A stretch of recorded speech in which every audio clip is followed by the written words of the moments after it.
Halo, kembali lagi bersama aku Dinda Tralala di cerita Tralala di channel Dinda Tralala. Jangan lupa subscribe dulu ya sebelum melihat episode 4 aku ini. Yeay, udah episode 4 guys, sudah episode 4. Terima kasih atas dukungannya. Akhirnya aku bisa mengupload episode 4 ini tentang pengalaman aku naik sepeda motor ke Jakarta guys. Jadi Mojokerto ke Jakarta. Mantap. Jadi aku naik Scoopy guys, Scoopy 2016 itu ke Jakarta. Jadi kendaraanku yang aku naiki adalah Scoopy. Ya, begitulah. Jadi cerita awalnya adalah aku suntuk sekali di bulan ketiga aku di rumah aja. Jadi di episode keduaku, episode cerita Tralala keduaku yang 6 bulan rebahan itu, karena aku bilang di situ bangun tidur udah tanggal 6 Juni 2021 nih, 66 sel 66. Ya enggak lah, kalau aku buat aku nih 2 bulan sejak hari itu guys, gitu.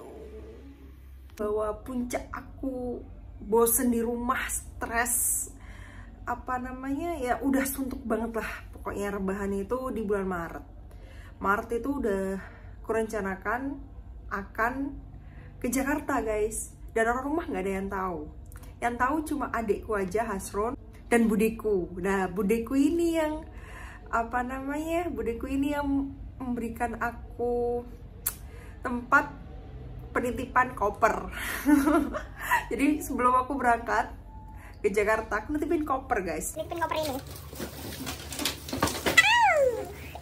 Ini aku bawa koper ini. Aku nitipin koper ini di rumahnya budeku itu. Gitu sebelum berangkat.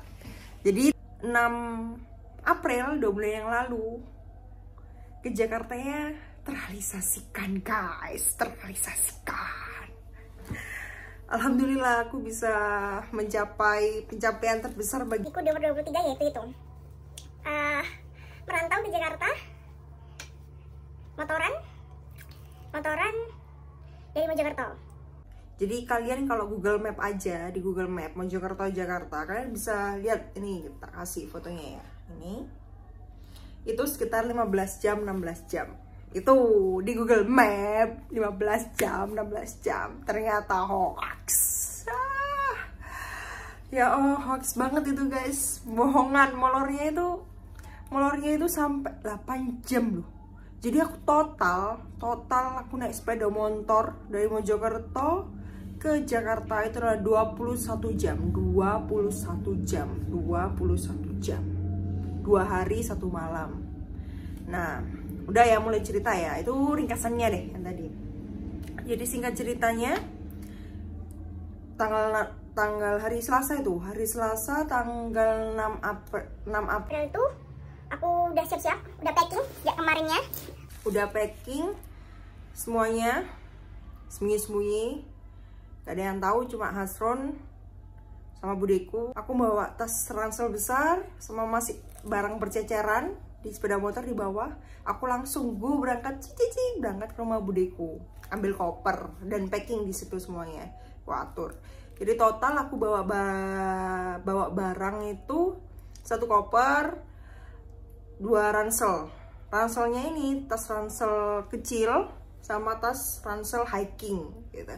Udah deh guys, aku itu udah niat pindahan, udah niat kabur lah. Pokoknya aku niat aku bakal hidup di Jakarta seminggu atau 2 minggu gitu mindset aku gitu. Ya seminggu 2 minggu lah aku pengen nyoba sih hidup di Jakarta gitu. Ya masih agak bambung gitu kan, soalnya kan belum dapat panggilan kerja. Maksudnya pingin survei aja hidup di sana gimana sih. Mindsetku tuh gini, aku pingin kerja Jakarta, aku pingin hidup di Jakarta, aku pingin jadi anak Jakarta gitu ya. Aku pingin dapat pekerjaan di Jakarta gitu, perusahaan yang ya besar lah, maksudnya kayak perusahaan internasional atau perusahaan besar dalam negeri kayak Indofood kayak gitulah. Tapi ternyata nggak semudah itu gitu loh. Di situ di bulan Juli itu kan juga pertengahan 2020 itu kan corona merajalela. Bayangin aja ya, aku ketika mengungkapkan keinginanku untuk ke Jakarta itu ke orang tuaku, ditolak mentah-mentah. Maksudnya nggak apa-apa ke Jakarta, nggak apa-apa, yang penting dapat panggilan kerja gitu. Lah sampai bulan apa itu, Juli, bulan November kan aku, Juli ke November kan aku magang 4 bulan itu di Surabaya. Belum dapat panggilan kerja, padahal aku itu udah konsen cari job di apa namanya, di media sosial ya, kayak Link ID, kayak Job ID, Job Street, kayak gitu tuh perusahaannya memang udah setting Jakarta, DKI Jakarta kayak gitu. Jawa Timur jarang banget aku, dan jarang ambil itu, nggak ada panggilan sama sekali. Nah, terus berangkatlah aku itu guys, berangkat cek nih, sudah motor udah settle, udah aku kayak udah mau kabur gitu loh, udah kayak udah mau minggat ya kalau bahasa Jawanya. Udah apa namanya, aku pengen mencoba. Selama aku nggak mencoba, aku kayak penasaran gitu loh, penasaran terus, pengen dicoba. Ya karena tahulah aku ini anak yang nggak bisa diatur, nggak bisa ditahan ya, kepingin nyoba. Jadi kayak rasa penasaranku itu ada terus gitu loh di otakku itu. Gimana sih rasanya? Dan kalau nggak tak coba, itu kayak bikin aku malah stres. Udah nggak dapat kerja, halunya kebangetan, stres pula kan ya? Itu. Jadi ya udahlah, maksudnya mimpiku itu banyak guys. Meskipun aku terbatas kemampuan. Ya, karena aku nggak sadar diri atau nggak, ya apa ya, kemampuan itu ya terbatas gitu loh. Bahasa Inggris juga terbatas, terus apa? Kemampuan ya bahasa Inggris sih yang paling aku minder. Kalau misalnya just talking it's okay, tapi kalau grammar kayak nulis itu aku nggak bisa kayaknya. Dan itu yang aku takutin. Tapi tahu gitu pun impianku tuh masih pingin ke Jakarta gitu loh. Ya itu karena nggak sadar diri itu, nggak sadar kemampuan diri lah, maksudnya memaksakan kehendak ya ini. Ya udah, ya wes aku pingin budal, akhirnya ke Jakarta. Alhamdulillah. Yang tak inget ya, jalurnya itu Mojokerto, Jombang, Kertosono, Nganjuk lagi, udah maju. Ya itulah, terus akhirnya Ngawi, Sragen, dan Solo. Nah aku Solo istirahat bentar, makan siang di Tengkleng tuh, di Tengkleng Bu Edi di Pasar Klewer. 6 April itu aku berangkat dari Mojokerto itu jam 9 pagi. Jam 9 pagi aku dari Mojokerto sampai Solo, karena aku istirahat di Solo itu jam 2 siang. Jadi perjalanannya 10, 11, 12, 13, 14, 5 jam sampai Solo tuh. Habis makan aku gerimis kan, terus aku di jalan itu kayak ngerasa, waduh ini kayaknya aku harus nginep nih, maksudnya harus booking hotel. Dan aku sebelumnya belum booking hotel dan gak ada niatan aku buat booking hotel itu sebenarnya. Malah aku itu punya niatan buat tinggal gratisan itu di Masjid Agung Semarang yang besar itu loh guys, yang banyak banyak ininya apa sih payungnya itu loh di situ. Niatnya gitu, tapi kok aduh badanku udah capek, udah berat, udah bawa tas ransel besar gitu kan, bawa koper, aduh. Di ATM ku tuh cuma, jujur ya, di ATM ku tuh cuma ada 300.000 guys. Dan itu habis makan, habis dari Solo itu aku langsung jual Semarang.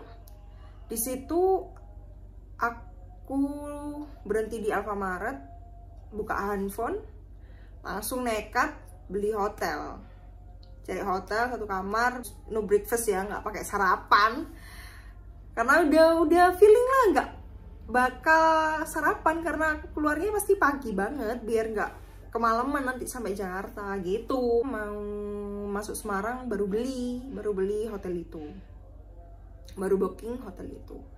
Nah setelah itu udahlah aku sampai Simpang 5 cari hotel, sampai Semarang itu jam setengah 6 sore. Nah di situ guys kejadian aku mendapatkan pengalaman yang ya gitu kan, tahu sendiri kan, ke hotel sendiri ya. Aduh Kaget aku sampean, aku tendang.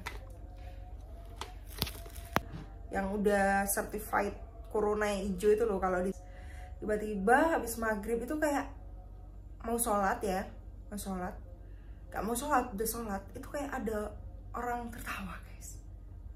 Ya Allah, aku langsung positive thinking.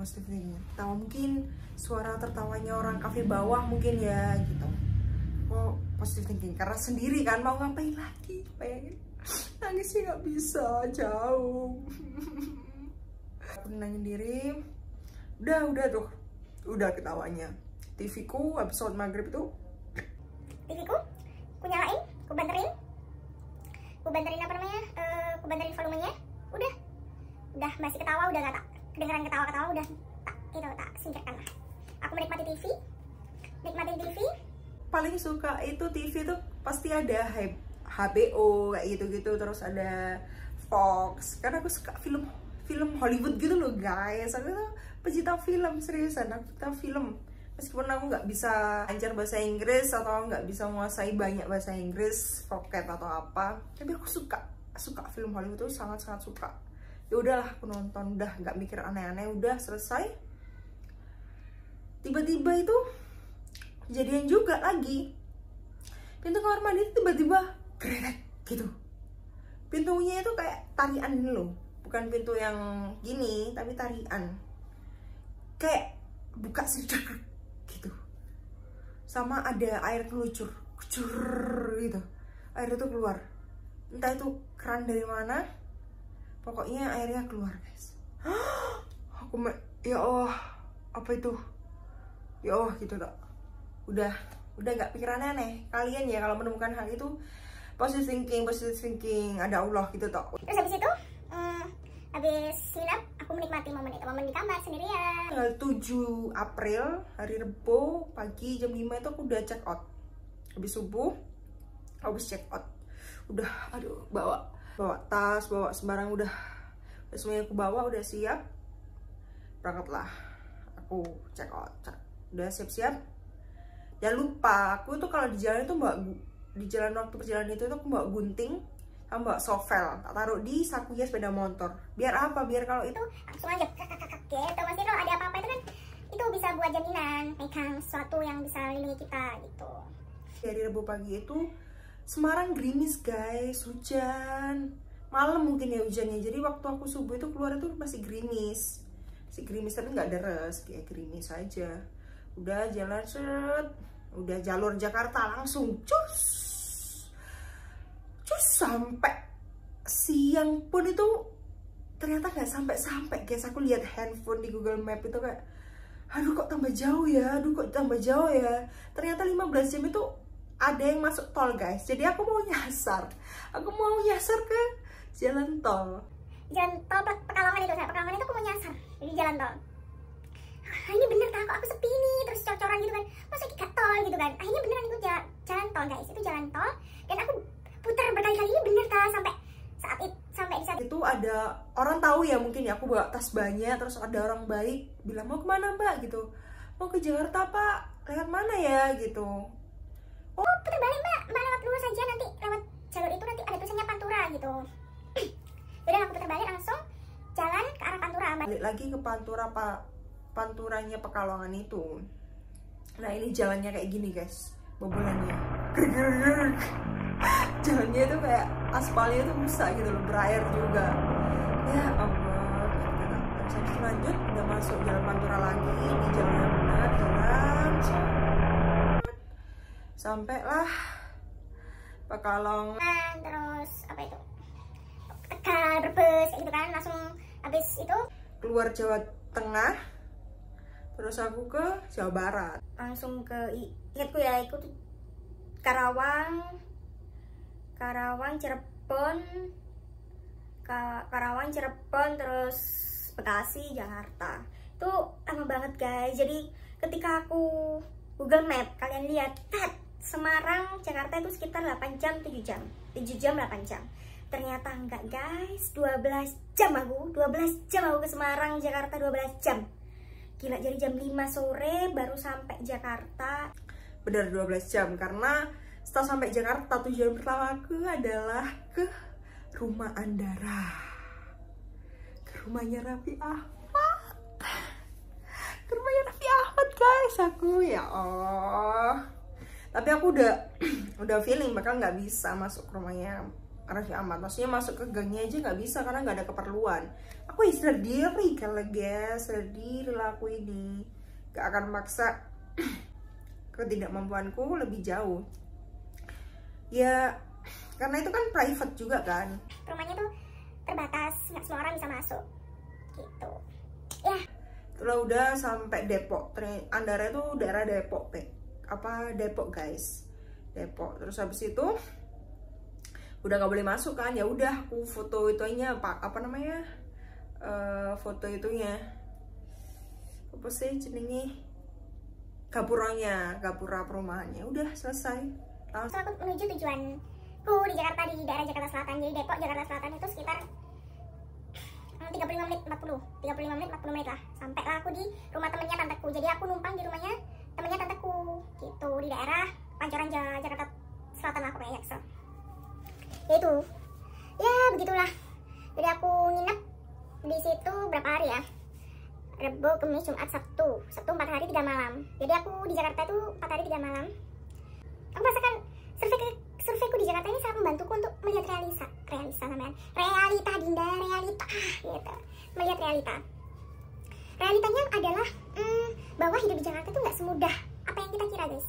Mimpi di Jakarta itu nggak semudah apa yang kita kira gitu. Hidup di Jakarta itu nggak segampang yang aku kira. Ya memang gak gampang lah hidup Jakarta. Aku di Jakarta, aku pilih Jakarta karena aku ingin berkembang, karena aku ingin menjadi sosok yang bisa menjadi lebih baik. Karena mungkin di Jakarta itu persaingannya, kompetisinya sangat kuat ya. Jadi kita tuh terpacu gitu loh kompetisi, dan aku tuh suka kompetisi sebenarnya. Suka kompetisi biar aku tuh upgrade diri. Tapi di Jakarta, jadi kayak ketika orang bilang, hidup di Jakarta tuh macet, gak ada stres kayak gitu kan. Itu memang bener sih. Ketika aku di sana sepeda motoran, aku kan berarti Kamis pagi, Jumat, Kamis pagi, Kamis siang, Kamis sore itu aku jalan keliling Jakarta, Depok, Jaksel, Jakarta Pusat, udah keliling lah panas gitu kan.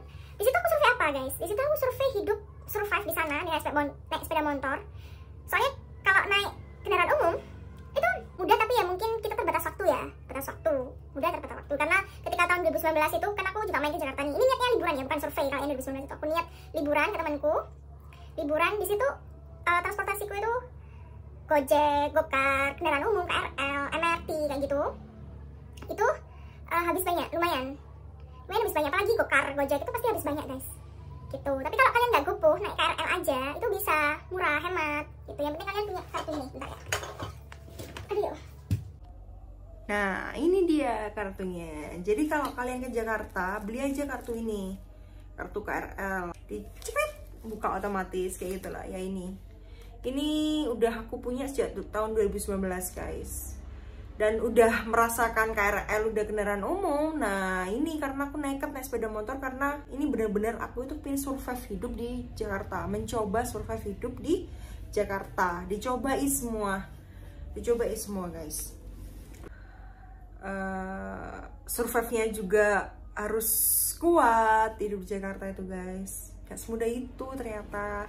Ya memang orang lain kalau bilang hidup di Jakarta itu susah, mungkin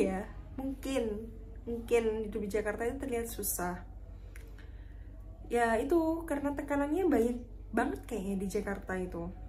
Tapi omongan itu nggak mempan di aku sebelum aku mencoba ini guys. Jadi aku udah menahan diri nggak ke Jakarta. Itu udah berapa bulan kan sejak aku selesai makan November. Jadi aku udah nahan ke Jakarta ini 4 bulan. Akhirnya terrealisasi dan aku udah mencoba, udah merealisasi, udah survei hidup di Jakarta dan aku tahu rasanya udah cukup gitu loh. Maksudnya nggak bakal halu lagi buat hidup di Jakarta dengan ketidakmampuanku. Aku tidak akan maksa diriku lagi untuk bisa dipanggil bekerja di Jakarta jika memang mereka tidak menginginkanku untuk bekerja di perusahaannya mereka. Ambil sisi positif dari apa yang kita coba perjuangkan. Mungkin itu bukan rezeki, tapi setidaknya kita mencoba. Kita merasakan rasanya. Udah itu cukup buat kita sadar. gitu. Itu sih, jadi apa yang ku dapat selama 21 jam bersepeda motor Mojokerto Jakarta adalah capek guys, capek ya. Bokongku rasanya ya Allah guys, bokongku ya Allah guys. Tapi kalau ini guys, ya Allah, ini bener-bener astagfirullah gitu. Ya Allah, aku bisa ya gitu. Emang ini pencapaian terbesarku sih di umur 23 tahun. Di umur 23 tahun bukan apa namanya, pencapaian kayak dapat uang, kerja gitu, memang belum akunya.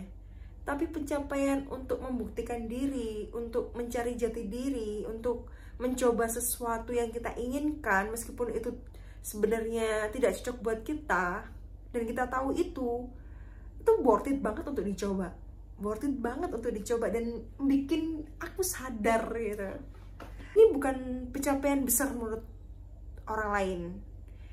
Apalagi buat orang-orang yang memang sudah survive dari daerah ke Jakarta naik sepeda motor, pokoknya dari rumahnya ke Jakarta sepeda motor yang jauh-jauh, dan mereka udah merasa biasa. Tapi bagiku ini nggak biasa guys. Aku bangga sama diriku sendiri, sumpah aku bangga sama diriku sendiri, meskipun ya aku mengecewakan orang tuaku karena aku kan nggak pamit tuh ke Jakarta. Apa namanya, tiba-tiba udah sampai aja Jakarta gitu, nggak pamit. Ya karena udah tahu nggak boleh ke Jakarta. Udah, kalau nggak dapat panggilan kerja ya udah aku nekat, karena aku udah malas banget nahan desire-ku, nahan apa namanya, keinginanku buat mencoba hidup di Jakarta gitu. Akhirnya aku pulang lah. Sabtu siang aku udah di Gambir. Coba ini di Gambir, stasiunnya bagus guys, ada McDonald, ada Starbucks, terus ada Super Mini kayak gitu. Udahlah, aku pulang naik kereta. Sampainya minggu aku minggu subuh aku sampai di rumah. Ya udah, aku minta maaf deh sama papa mamaku. Udah selesai. Dan aku mengungkapkan bahwa memang kayaknya aku hidup jadi orang biasa-biasa aja deh. Jadi orang Mojokerto aja gak rugi juga gitu. Hidup di Jakarta tuh buat orang yang memang udah survive, buat orang yang bisa survive lah. Dan aku sepertinya tidak bisa survive di Jakarta. Aku butuh perjuangan sih. Sebelum ini ya Jakarta, kayak aku juga pingin lah jadi orang-orang itu. Ternyata aku tidak sekuat mereka. Guys, tidak sekuat mereka. Jadi aku sadar guys, kita tuh harus mengejar mimpi. Sampai merasa bahwa itu mimpi yang bisa diperjuangkan atau tidak bisa diperjuangkan. Value-nya, mendapatkan nilainya, hidup ya, terutama tentang hidup. Setidaknya aku mencoba impian itu, meskipun ternyata impian itu tidak cocok buat aku. Nah, di jalan itu juga, di perjalanan, aku itu mempersiapkan beli sanitizer. Ini sanitizer. Tapi aku masih ada sama 2 bulan gak pakai. Jadi aku sampai rumahnya yang aku tumpangi itu, aku beli ini buat tak semprotkan diri gitu, untuk apa namanya, melindungi diri dari virus corona. Kan udah numpang, kan kita harus menjaga diri ya kan. Juga, dan 1000 jangan lupa, ini adalah vitamin yang khusus buat menjaga diri guys. Aku itu suka banget minum ini. Jadi setelah pulang itu aku menikmati hidup. Aku lebih menikmati hidup. Aku nggak punya udah nggak punya ambisi, kayaknya udah nggak punya impian yang harus memaksa aku untuk aku lakukan sekarang. Dapat kerja, udah mimpiku sekarang cuma dapat kerja di Mojokerto, udah seneng. Udah seneng, nggak neko-neko, udah capek. Ya aku merasakan bokongku kayak gitu udah capek guys. Ya aku udah capek sekali. Touring itu ya Allah, aku sekarang itu 2 bulan ya, kayak membayangkan gitu. Ya aku bisa ya gitu. Soalnya kalau sekarang aku disuruh nekat kayak gitu, gak mau guys, fix. Gak mau. Udah capek guys beneran, karena ada kereta, ada pesawat gitu ya. Jadi kamu gak manfaatkan momen, gak manfaatkan teknologi, transportasi gitu kan. Kamu menyusahkan diri sendiri dengan bersepeda motor Jakarta gitu, Mojokerto Jakarta itu. Ya Allah. Tapi enaknya tuh cuma lega gitu loh, udah lega. Mimpiku yang teratas sudah tereliminasi. Ya begitulah. Jadi sekarang mimpiku 1, dapat kerja. Udah, itu aja. Kalau bisa di Mojokerto aja. Di Jakarta udah pasti pesimis, udah nyerah, udah nggak pengen hidup di Jakarta. Kalau nggak jadi menteri, nggak jadi DPR RI, nggak jadi artis, aku nggak mau di Jakarta. Kecuali kalau dapat panggilan ya, dapat panggilan kerja, ya aku usahakan lah. Tuh, bokongku sakit, bokongku kayak nempel di sadel gitu guys. Kayak ini sadel, ini bokong, kayak mau ngaduk, kayak mau turunin, ini sakit ya Allah. Kalau bayangin itu, aku tuh mau nyerah itu sampai mana ya? Sampai Tegal gitu loh. Sampai Tegal itu udah mau nyerah tuh, sampai Tegal itu jam 12 siang, panas kan. Kok gak sampai sih ya Allah, gak sampai sih gitu tuh. Ya Allah, ya Allah. Dan di Jakarta itu plat S itu alhamdulillah guys, nggak ada kendala. Maksudnya polisi itu nggak pada nyari kesalahan orang. Aku di Jakarta itu plat itu B, plat kut doang yang S, pakai Scoopy, S doang gitu. Alhamdulillah polisinya nggak jahat gitu. Dan aku pulang, buru-buru pulang itu karena aku udah ngerasa capek, karena aku udah mendapatkan apa yang aku dapat, yaitu kesadaran diri, realita. Akhirnya kan aku pulang tuh Sabtu. Dan karena sebelum itu kan ada buru-buru kalau nggak bisa mudik, ya udah aku malah pengen pulang lah. Akhirnya itu pulang Sabtu sore, naik kereta 10 jam naik kereta. 10 jam guys naik kereta dua-dua nggak apa-apa gitu, udah biasa daripada naik sepeda motor. Capek guys, ya Allah. Jangan ditiru guys. Jadi gitu guys. Misalnya kalian punya mimpi ya, bagi orang lain tuh mimpi itu nggak masuk akal. Mimpi itu susah digapai. Mimpi itu loh aneh gitu. Ya udah, lakukan dulu mimpi itu. Cobaan mimpi itu dulu. Ketika kalian menemukan sesuatu yang bernilai ketika proses pengejaran mimpi itu, dan ternyata oh kayak gini ya, oh seperti ini ya, ternyata mimpi ini nggak cocok buat aku gitu. Oh ternyata mimpi ini cocok buat aku, ya udah perjuangin terus sampai finish. Kalau ini nggak cocok sama aku, ya udah ganti list impian yang lain. Kenapa aku maksa buat merealisasikan ini? Karena mimpiku banyak guys yang dicoba. Kalau satu mimpi yang teratas saja belum dicoba, bagaimana kita merealisasikan mimpi yang kedua, ketiga, keempat gitu. Kita nggak bisa change ke mimpi yang lain kalau kita nggak bisa mencoba mimpi besar kita gitu. Ya udah, aku sadar aku manusia biasa, aku sadar bahwa aku orang Mojokerto. Udah, aku jadi orang Mojokerto aja, nggak neko-neko. Jadi setelah isi dari itu aku kayak berusaha menjadi manusia yang lebih bersyukur sama Allah. Jadi yang aku repotin ini, ibunya pintar masak sekali dan anaknya lucu. Senang kalau anak-anak gitu. Maksudnya aku nggak bisa gendong bayi, aku belum bisa gendong bayi, gendong anak kecil aja nggak bisa. Dan aku suka main kalau udah gede, agak gede gitu, lari-larian atau sepak bola kayak gitu, aku pinter lah main kayak gitu sama anak-anak. Kalau soal gendong aku belum bisa guys, belum bisa. Gimana? Mau ditiru? Kuguyu guys dari sini. Kalau harus cerita lagi nih kayak mengingatkanku pada kesakitan bokongku dan pundak tentunya. Aku sampai beli counterpain guys, ini counterpain habis. Ya Allah, aku ya Allah gitu. Ternyata gini ya, memperjuangkan mimpi itu seperti ini. Di perjalanan itu aku cuma ingat Allah bersamaku gitu toh. Oh nggak mikir aneh-aneh guys. Ya begitulah cerita Trala episode 4 ini. Itu rasanya luar biasa. Ya udah guys, pesan aku, kejarlah mimpi kalian. Udah, kejarlah mimpi kalian. Yang belum kerja kayak aku, semangat buat memperjuangkan mimpi kalian. Nikmatilah masa rebahan kalian. Gak tahu kan kalau kalian beberapa bulan lagi atau beberapa minggu lagi atau beberapa tahun lagi kalian jadi orang top, kalian jadi orang hebat yang sibuknya ngalahi Raffi Ahmad gitu kan, yang sibuknya luar biasa lah, nggak tidur begadang kayak gitu. Kalian harus menikmati momen ini, kalian harus menikmati guys. Kita harus menjadikan pikiran kita, oke, gitu. Ya udahlah, Dinda Tralala mau pamit dulu ya. Mau pamit dulu. Terima kasih untuk dukungannya karena sudah menonton episode ini. Agak panjang guys. Ini sebenarnya masih banyak yang perlu aku ceritain, tapi ya udahlah ya, kapan-kapan lagi gitu kan. Kalau kalian mau aku cerita dongeng ngoceh lebih panjang lagi tentang perjalanan ke Jakarta ini, atau tanya-tanya, bisa langsung komen di IG atau di YouTube boleh. Dan terima kasih ini untuk kopi unyung. Ini dari teman baik aku guys, dari Peksai. Halo Peksai, tonton ya. Terima kasih tante. Lihat ya. Gitu. Yaudah, dadah. Nanti episode 5 kalian bisa kasih saran ya, bisa komen, bisa kasih saran aku, apa yang perlu aku bahas. Maksudnya kalian kasih aku pertanyaan deh, nanti aku jelasin, aku ceritain apa yang aku rasain, apa yang bisa aku kasih cerita ke kalian gitu. Yaudah, bye bye. Ya, bangun tidur.